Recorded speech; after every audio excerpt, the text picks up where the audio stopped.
go straight to the Champions League, where some football clubs cannot relate. I'll drag them like generator wire. I'll drag them till we finish the Champions League, whatever happens at the end of the day. But of course, the 2025-2026 Champions League phase draw has set up high-profile clashes for England's 6 representatives. Liverpool face Real Madrid, Inter Milan and Atletico Madrid, while Chelsea mark their return to Europe's top stage against Barcelona.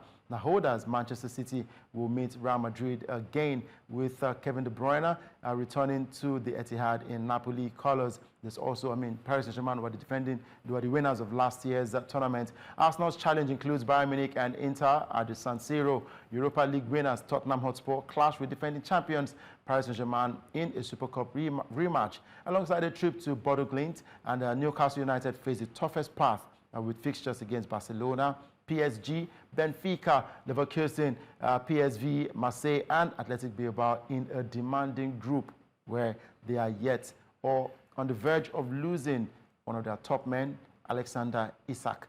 We've got Owen Robert joining us, and of course we will take a look at the Champions League together. Owen, great to have you with us. Interesting Champions League draw that we've seen this time around, and it's poised to give us super chaotic fixtures this season.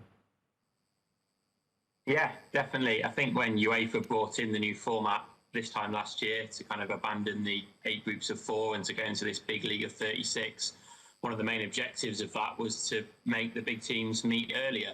We saw last season Arsenal play PSG very early on in the tournament, and this year we're going to see Liverpool play Real Madrid on the opening week. So, yeah, big ties, and that's exactly what UEFA want. But from my point of view, particularly watching Liverpool play Real Madrid and then them having to go to play Man City as well is going to be really interesting. So, yeah, really looking forward to it. From what you've seen, Robert, from the draws made by UEFA, which of these sports, which team do you think have the favorable draw going into the league format? You think Arsenal, Man City, or which of the teams in the Europe have got at least a draw that will take them all the way to the quarterfinals?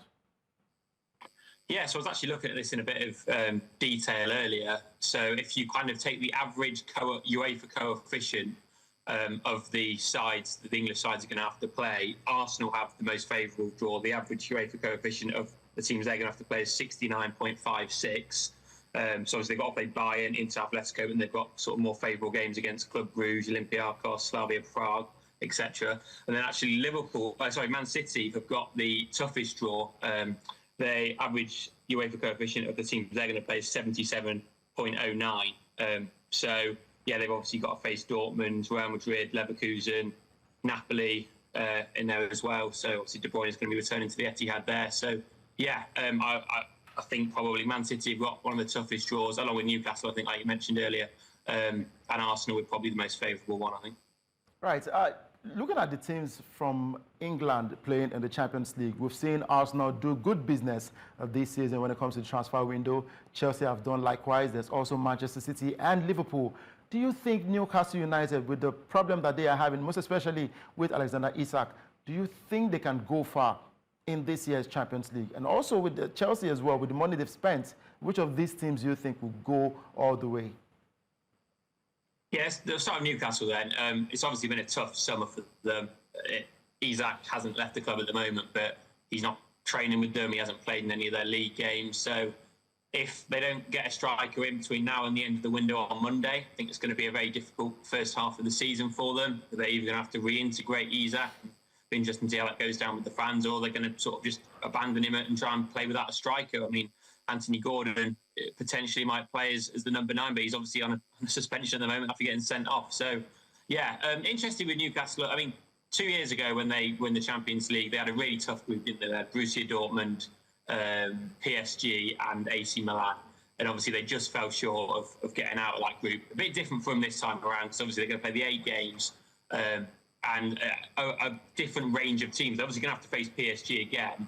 But, you know, they're going to play Marseille, Union Berlin, Leverkusen, Benfica. So, you know, maybe some more favourable fixtures for them on paper. I would expect them to finish in the top 16, which will obviously be good enough to get through to the playoff round at least. All right. Yeah, and beyond that, I would say probably Liverpool, Man City, and Arsenal will go reasonably far. Probably got the strongest squads. Chelsea maybe included in there as well. Interesting to see how Tottenham get on. Obviously, the first time at this level for 5 or 6 years. New manager, and a good first game for them against Dortmund as well. So yeah, it'll be interesting to see who can go the furthest. All right, so we'll see how that turns out for the top teams representing England in the UEFA Champions League.